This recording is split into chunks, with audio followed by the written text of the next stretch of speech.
గురుగారు, ప్రళయం అంటే భీకరమైనటువంటి పరిస్థితి అని చెప్తారు. అటువంటి ప్రళయం ఎన్నో రకాలుగా ఉందని అంటారు. ఎన్ని రకాలుగా ఉంది?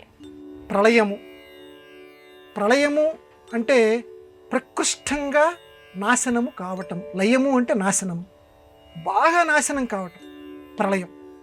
ఈ ప్రళయాలు రకరకాలుగా మన సంస్కృతిలో, మన సంస్కృతికి సంబంధించినటువంటి గ్రంథాల్లో చెప్పబడి ఉన్నాయి. ఇందులో ప్రళయాల్లో బ్రహ్మాండ పురాణంలో ఒక రకంగా చెప్పారు. అది ఇక్కడ నేను ప్రస్తావిస్తాను. ఏంటంటే అది మహాప్రళయము, అవాంతర ప్రళయము, కామ ప్రళయము అని 3 రకాల ప్రళయాలు ఉన్నాయని చెప్పారు. మహాప్రళయము అని అంటే మొత్తం యుగాలు ఏవైతే ఉన్నాయని మనం చెప్పుకుంటున్నామో, త్రేత, ద్వాపర, కలి, కృత యుగాలు ఏవైతే ఉన్నాయని చెప్పుకుంటున్నామో, ఆ యుగాలు మొత్తం కలిపితే ఒక మహాయుగం. అటువంటి 71 మహాయుగాలు కలిపితే ఒక మన్వంతరం. అటువంటి 11 మన్వంతరాలు గనక కలిస్తే ఒక కల్పం.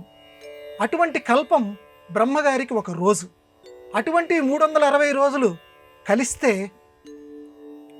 బ్రహ్మగారికి 100 రోజులు పూర్తయినట్టు లెక్క. ఆ 100 రోజులు ఆయన యొక్క ఆయుష్ బ్రహ్మగారిది. ఆ 100 రోజులు అయిన తర్వాత మొత్తం మహాప్రళయం వచ్చేస్తుందట. ఆ మహాప్రళయం అంటే ఇక లోకమంతా కూడా స్వామివారు ముంచి పడేసేస్తాడు. 7 తాటి చెట్ల ఎత్తు. ఒక్క తాటి చెట్టు అంటేనే మనకు అవగాహన ఉంది కదా. 7 తాటి చెట్ల ఎత్తంత నీళ్ళు వచ్చేస్తాయట మొత్తం లోకాన్ని. ఈ మధ్య మనం వరదలు చూసాం కదా, వరదలు ఈ మాత్రం ఎత్తుకే వామ్మో వామ్మో అని అనుకుంటున్నారు. 7 తాటి చెట్ల ఎత్తంత నీళ్ళు వచ్చేసేస్తాయట మొత్తం. దాన్ని మహాప్రళయం అంటారు. లోకంలో ఉన్నదంతా కూడా నశించిపోతుంది.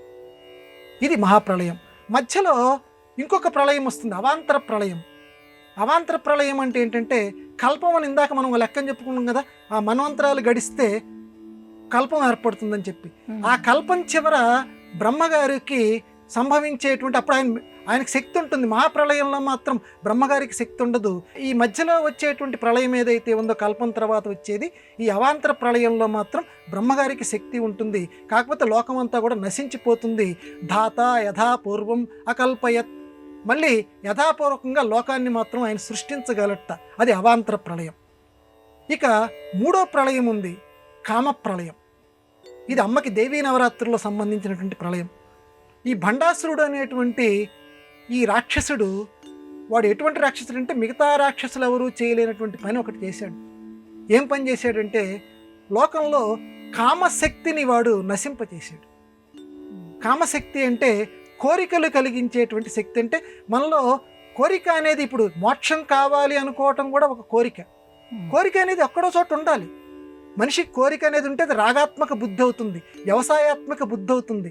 ఆ బుద్ధి ఏమీ లేకుండా అసలు అన్నిటికీ నీరసం చేసి పడేసేట.